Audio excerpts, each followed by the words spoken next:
আকাশবাণী খবর পড়ছি দেবব্রত মণ্ডল। প্রথমে বিশেষ বিশেষ খবর। অরুণাচল প্রদেশে বিজেপি এবং সিকিমে সিকিম ক্রান্তিকারী মোর্চা একক সংখ্যাগরিষ্ঠতা পেয়ে সরকার গড়তে চলেছে।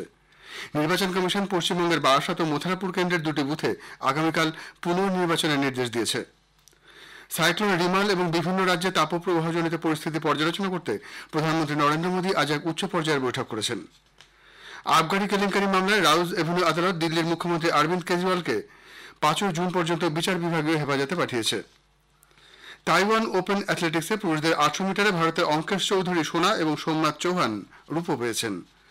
ভারতের মুষ্টিযোদ্ধা জেসমিন লাম্বরিয়া এবং অমিত পাংহাল প্যারিস অলিম্পিকের যোগ্যতামান অর্জন করেছেন। আসছে বিস্তারিত খবরে। সিকিম বিধানসভা নির্বাচনে সিকিম ক্রান্তিকারী মোর্চা নিরঙ্কুশ সংখ্যাগরিষ্ঠতা অর্জন করেছে। বিধানসভার 32টি আসনের মধ্যে 31টিতেই এই দল জয়লাভ করেছে। বিরোধী সিকিম ডেমোক্রেটিক ফ্রন্ট 1টি আসন পেয়েছে। মুখ্যমন্ত্রী প্রেম সিং তামাং, রিনক এবং সোরেং চাকুং এই 2টি আসনে জয়লাভ করেছেন। প্রাক্তন মুখ্যমন্ত্রী পবন চাংলিং, পোকলোক কামরাং এবং নামচেইবাং এই 2টি আসনে হেরে গেছেন। এসডিএফ প্রার্থী প্রাক্তন ফুটবলার বাইচুং ভুটিয়া ওয়ারফাং কেন্দ্র থেকে পরাজিত হয়েছেন। অরুণাচল প্রদেশের বিধানসভা নির্বাচনে ভারতীয় জনতা পার্টি একক সংখ্যাগরিষ্ঠতা পেয়েছে।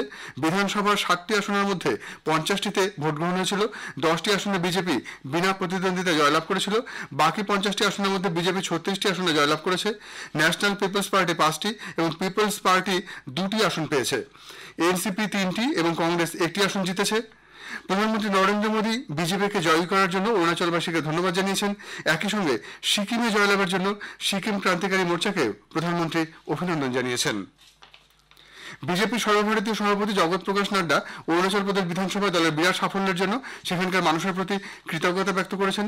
সোশ্যাল মিডিয়া পোস্টে শ্রী নাড্ডা বলেন, এই জয় সমৃদ্ধ উন্নত অরুণাচল প্রদেশ গঠনে মানুষের আশা আকাঙ্ক্ষার প্রতিফলন। নির্বাচন কমিশন পশ্চিমবঙ্গের বারাসাত লোকসভা কেন্দ্রের দেগঙ্গা বিধানসভার অন্তর্গত 61 নম্বর কদম্বগাছি, সর্দারপাড়ার 1টি এবং মথুরাপুর লোকসভার কাকদ্বীপ বিধানসভার অন্তর্গত 26 নম্বর আড্ডির মহল শ্রী চৈতন্য বিদ্যাপীঠ বুথে পুনর্নির্বাচনের নির্দেশ দিয়েছে। আগামীকাল এই দুটি বুথে সকাল 7টা থেকে সন্ধ্যে 6টা পর্যন্ত ভোট গ্রহণ চলবে।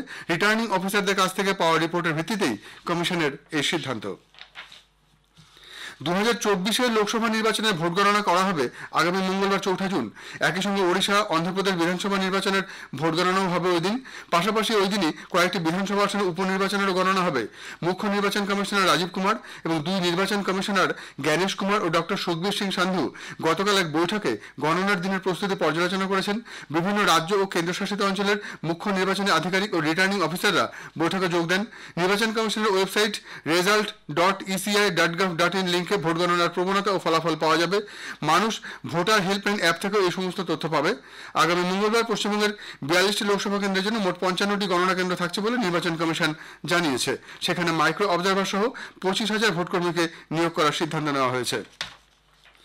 বৈদ্যুতিন ভোট যন্ত্রে ইভিএম এর ভোট গণনার আগে পোস্টাল ব্যালট গণনার ফলাফল জনসমক্ষে আনার দাবি জানিয়ে ইন্ডি জোট আজ নির্বাচন কমিশনের দ্বারস্থ হয়েছে। জোটের তরফে একটি প্রতিনিধি দল আজ কমিশনে যায়। দলে ছিলেন কংগ্রেস নেতা অভিষেক মনু সিংভি, সমাজবাদী পার্টির নেতা রামগোপাল যাদব, সিপিআইএম নেতা সীতারাম ইয়েচুরি, সিপিআই এর ডি রাজা এবং আম আদমি পার্টির পঙ্কজ গুপ্তা। পরে সাংবাদিকদের সঙ্গে কথাবার্তায় অভিষেক মনু সিংভি বলেন, বিধিবদ্ধ নিয়ম অনুযায়ী প্রথমে পোস্টাল ব্যালট গণনা করা হয়। সম্প্রতি কমিশন এ সংক্রান্ত যে নিয়ম পরিবর্তন করেছে তা শুধুমাত্র নির্দেশিকার মাধ্যমে পাল্টানো যায় না বলে শ্রী সিংভি মন্তব্য করেন। এদিকে বিজেপির একটি প্রতিনিধি দল আজ নতুন দিল্লিতে নির্বাচন কমিশনের সঙ্গে সাক্ষাৎ করে ভোট গণনার প্রক্রিয়া সুষ্ঠুভাবে সম্পন্ন করার দাবি জানিয়েছে। পাশাপাশি নির্বাচন পরবর্তী হিংসা এবং অশান্তির ঘটনা ঠেকাতেও প্রয়োজনীয় পদক্ষেপ নিতে অনুরোধ জানানো হয়েছে। বিজেপির প্রতিনিধি দলে ছিলেন বরিষ্ঠ নেতা কেন্দ্রীয় মন্ত্রী পীযূষ গোয়েল, নির্মলা সীতারামন এবং ওম পাঠক। পরে সাংবাদিকদের মুখোমুখি হয়ে শ্রী গোয়েল বলেন, যারা নির্বাচনের প্রক্রিয়াকে খাটো করার চেষ্টা করছেন তাদের বিরুদ্ধে উপযুক্ত ব্যবস্থা নিতে হবে। এক্সিট পোল সম্পর্কে কংগ্রেস নেতা রাহুল গান্ধীর মন্তব্যেরও সমালোচনা করেন তিনি। লোকসভা নির্বাচনের ভোট গণনার আগে পন্থা পদ্ধতি স্থির করার উদ্দেশ্যে কংগ্রেস এক বৈঠকের আয়োজন করেছে। কংগ্রেসের সর্বভারতীয় সভাপতি মল্লিকার্জুন খাড়গে, কংগ্রেস নেতা রাহুল গান্ধী এবং দলের সাধারণ সম্পাদক কে.সি. বেণুগোপাল এই ভার্চুয়াল বৈঠক ডেকেছেন।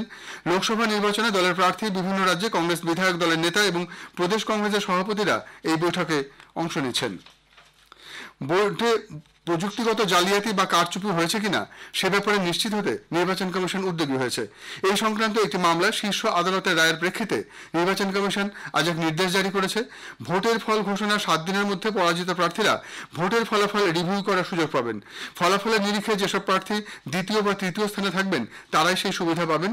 ইভিএম এর প্রস্তুতকারক সংস্থার ইঞ্জিনিয়াররা ভোট যন্ত্রের বার্ন্ট মেমোরি পরীক্ষা করে দেখবেন সেখানে কোনো কারচুপি হয়েছে কিনা। এই জন্য কমিশনকে একটি নির্দিষ্ট ফি জমা দিতে হবে। কারচুপির অভিযোগ সত্য হলে ফি বাবদ অর্থ আবেদনকারী ফেরত পাবেন, অন্যথায় ওই টাকা বাজেয়াপ্ত করা হবে বলে কমিশন জানিয়েছে। অষ্টাদশ লোকসভা নির্বাচনের ভোট গণনার দিন 4 জুন আকাশবাণী কলকাতার সংবাদ বিভাগের বিশেষ নিবেদন জনমত 2024 কি বলছে ভোটের ফল।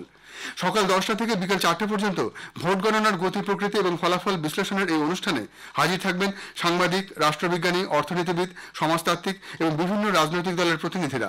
আলোচনার ফাঁকে শুনবেন নিয়মিত সংবাদ, শোনা যাবে গীতাঞ্জলি প্রচার তরঙ্গে ও ডিটিএইচ পরিষেবায় এবং আমাদের সোশ্যাল মিডিয়া পেজে। ফল ঘোষণার পর সেদিনই রাত 8টা 5 থেকে 9টা পর্যন্ত শুনবেন বিশেষ আলোচনা জনতার রায়। ভোটের ফল নিয়ে সর্বশেষ খবর জানতে 4 জুন মঙ্গলবার অবশ্যই শুনুন জনমত 2024 কি বলছে ভোটের ফল এবং জনতার রায়।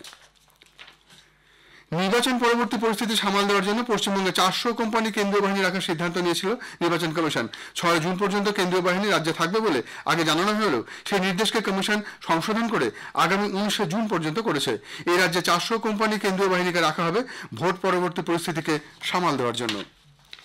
ভোট গণনার আগে কেন্দ্রীয় স্বরাষ্ট্রমন্ত্রী অমিত শাহ দেশের 150টি জেলার কালেক্টর ও জেলাশাসককে ফোন করেছেন বলে কংগ্রেস নেতা জয়রাম রমেশ যে অভিযোগ করেছেন, নির্বাচন কমিশন সে বিষয়ে তাকে বিস্তারিত তথ্য জানানোর নির্দেশ দিয়েছে। কমিশনের পক্ষ থেকে রমেশকে লেখা এক চিঠিতে বলা হয়েছে, নির্বাচনী আচরণবিধি বলবৎ থাকাকালীন সমস্ত সরকারি আধিকারিক কমিশনের অধীনে কাজ করেন, তাদের উপর অনৈতিকভাবে প্রভাব খাটানোর কোনো অভিযোগ তারা করেননি। কমিশন আরও বলেছে, রমেশের এই ধরনের প্রকাশ্য অভিযোগের ফলে যে সন্দেহ দেখা দিয়েছে জনস্বার্থে তার নিরসন হওয়া উচিত। আজ সন্ধ্যের মধ্যে যাবতীয় তথ্য কমিশনকে জানানোর জন্য রমেশকে নির্দেশ দেওয়া হয়েছে। খবর শুনছেন আকাশবাণী থেকে। সাইক্লোন রিমালের পরবর্তী পরিস্থিতি পর্যালোচনার জন্য আজ এক বৈঠকে প্রধানমন্ত্রী নরেন্দ্র মোদী পৌরোহিত্য করেন। নতুন দিল্লিতে আয়োজিত এই বৈঠকে ক্ষতিগ্রস্ত রাজ্যগুলিতে সাইক্লোনের প্রভাবে ক্ষয়ক্ষতি বিষয়ে প্রধানমন্ত্রীকে অবগত করা হয়। মিজোরাম, অসম, মণিপুর, মেঘালয়, ত্রিপুরা সহ বিভিন্ন রাজ্যে বাড়িঘরের ক্ষয়ক্ষতি এবং প্রাণহানির বিষয়টি নিয়েও আলোচনা হয়। বৈঠকে প্রধানমন্ত্রী বলেন, সরকার ক্ষতিগ্রস্ত রাজ্যগুলির জন্য সব রকম সাহায্য সহযোগিতা করবে। অন্য আরেকটি বৈঠকে প্রধানমন্ত্রী দেশের বিভিন্ন রাজ্যে তাপপ্রবাহজনিত পরিস্থিতি পর্যালোচনা করেন। রাজস্থান, গুজরাট, মধ্যপ্রদেশ এবং উত্তর ভারতের কিছু অংশে তাপপ্রবাহের যে পূর্বাভাস ভারতীয় আবহাওয়া দপ্তর দিয়েছে সে বিষয়ে তাকে সবিস্তারে জানানো হয়। তবে দেশের অধিকাংশ অঞ্চলে স্বাভাবিক বৃষ্টিপাতের পূর্বাভাসের কথাও বৈঠকে আলোচিত হয়েছে। রাউজ এভিনিউ আদালত দিল্লির মুখ্যমন্ত্রী অরবিন্দ কেজরিওয়ালকে আজ আবগারি শুল্ক কেলেঙ্কারির সাথে যুক্ত অবৈধ অর্থ পাচার মামলায় 5 জুন পর্যন্ত বিচার বিভাগীয় হেফাজতে পাঠিয়েছে। কেজরিওয়ালের বিচার বিভাগীয় হেফাজত চেয়ে আদালতে আজ ইডির আবেদনের শুনানি হয়।